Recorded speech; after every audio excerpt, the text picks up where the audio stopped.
Am I wrong for making a post about my daughter's favorite celebrity being rude to us? My daughter and I were recently on vacation. We spent the day in an area that's known to have a lot of rich and famous people, and towards the end of the day, we saw one of my daughter's favorite celebrities, we'll call her A, walking out of a store. My daughter ran to the store, but when she got near A, she was stopped by A's security. They said that A is there with her daughter for her daughter's birthday and want to focus on her daughter. My daughter was very upset because she's been a fan of A for a very long time, so she tried again for a picture but was turned away. My daughter was crushed, so later that night I made a post talking about my experience with A, how she wouldn't let anyone go near her and her daughter, and the fact that her security was rude and not willing to be able to stop for a couple seconds for a picture. How she wouldn't let anyone go near her and her daughter, and the fact that her security was rude and her not being willing to stop for a couple of seconds for a picture. I understand it's her daughter's birthday, but a 1-minute interaction with a fan isn't going to ruin her day, and if it does, that girl needs to learn that the world doesn't revolve around her. The post ended up getting a lot of attention, and a lot of people actually said my daughter and I were being entitled for expecting A to interrupt her daughter's birthday for everyone that wants a picture. My husband also saw the post and said he couldn't believe that I would bash her for trying to spend the day with her daughter. I'm not trying to bash her for spending the day with her daughter, but she wouldn't be where she is without her fans, so I think she at least owes it to them to take a picture. So, am I the asshole for making the post about celebrity A?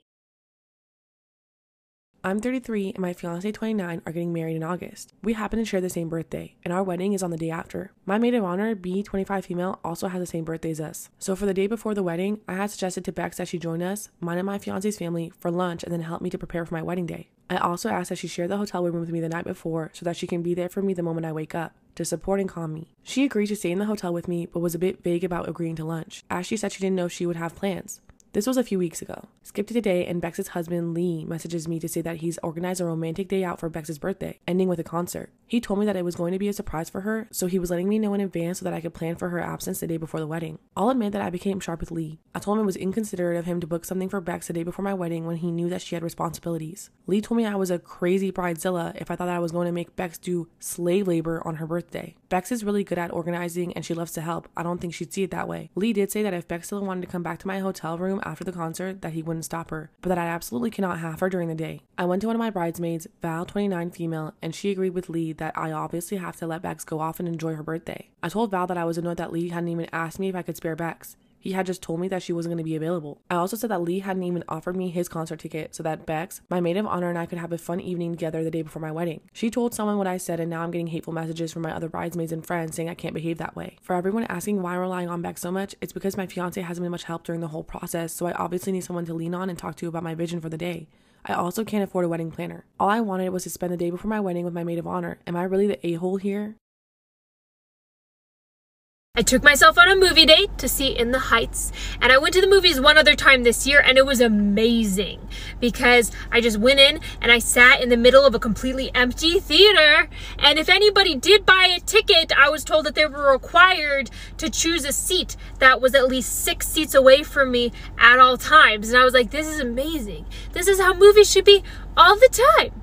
But now people are coming back to the movie theaters and they don't know how to act anymore, and it's pandemonium. I went in and there were some ladies sitting, one of them was in my seat, and I just thought, that's fine, I'll just sit a few seats down, we'll be good.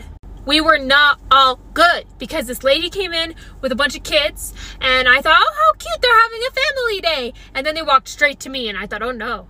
And she said, you're in my seat. And I was like, I'm sorry, those ladies were in my seat. And so I just sat here, but I'll go talk to them, it'll be fine. And so I went over to the ladies and I said, hey, you're actually sitting in my seat. I was just gonna sit down there anyway, but then this lady came and she wanted her seat. So could you please just scooch down so I could sit in my seat? And they just stared at me. They did not say anything. And I showed them my ticket and I was like, see, my seat's G7.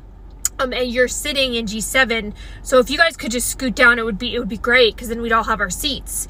And they kept staring at me. It was this weird stare off, and all I could think was like, oh, I just wanted to come to the movie theater and sit in a dark, cold room and eat my giant pickle and then deal with the gastrointestinal repercussions of eating said giant pickle in private. But here I am, squabbling over a seat, and some of you might be thinking, why don't you just move to a different row? The answer is I paid an extra $4 to sit in a recliner, and that was the only row with recliners. And $4 is a big investment. That goes far at Taco Bell. Finally, one of the Karens just kind of glanced over to this one seat that was in between the family and in between them. And I thought, fine, I'll just sit there. And so I'm sitting in between them, and the cute little 4-year-old that was on my one side couldn't keep up with the movie. And so she was talking the whole time very loudly. And I was just like, this is fine. This is fine. This is fine. And I was judging that 4-year-old because she had an entire bucket of cotton candy that she wasn't even eating.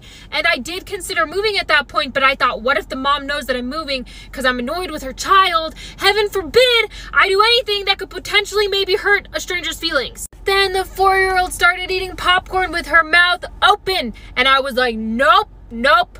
That is my limit. So I moved a few rows back into the plebeian seating and ate my giant pickle, which decided to make an early exit about an hour later. And I made the whole theater smell like a ferret cage. And when the lady sitting in my seat looked over her shoulder at me, I was like, oh, I'm sorry. Is the smell wafting? Good. I've been waving at you with my mask.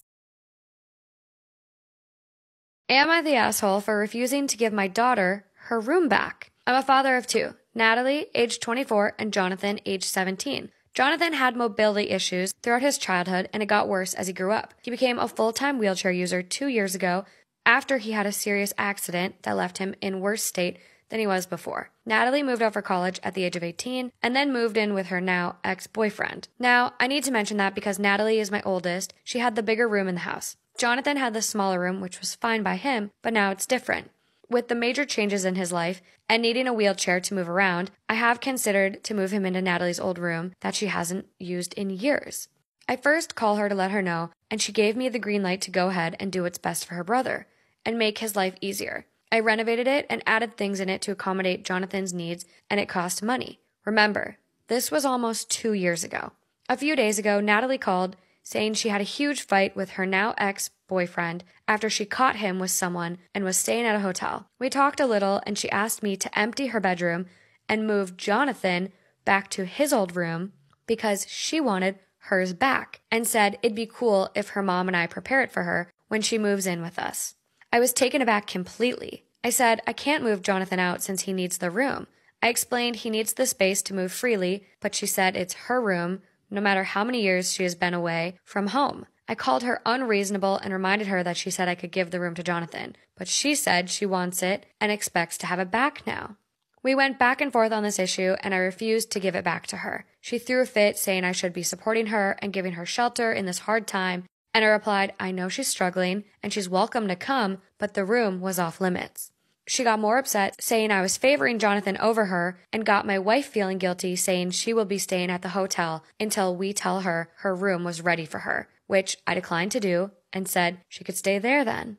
This morning I found out my wife's been sending her money to pay for her hotel stay, and she's been telling the family I'm keeping her out of the house. In my defense, I told them Natalie wants the room, but Jonathan needs it, and I already spent the money to renovate it. Okay. You ready for this one? Let's go. Okay. I'm going to say that the father is right in this one. Am I the asshole for leaving a pregnant woman outside? I, 19 female, am autistic, and my sister, 30 female, asked me to come over to babysit. Her and her husband were going out for a much-needed date night, and I did have some reservations. Only because I've never supervised the kids alone, only when she brought them to my parents' house, and my parents mainly watch them while I do my thing. However, my sister assured me that all will be well, and she'll write me a list of instructions to follow, and it should be so easy.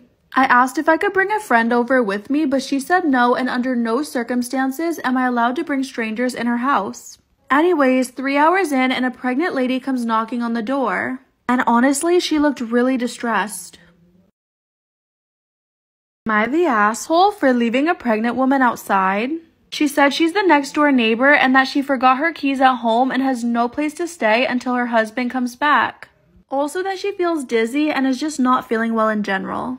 On one hand, I didn't know this woman and didn't know if she was telling the truth. But on the other hand, I didn't feel comfortable leaving her in that state outside in the cold. I also did call my sister, but she didn't answer. My parents also did not pick up, and I was basically left to decide on my own. So I brought a chair to the porch, that way she could sit in it until her husband got back. I also offered water and food, but she politely declined and waited at her house.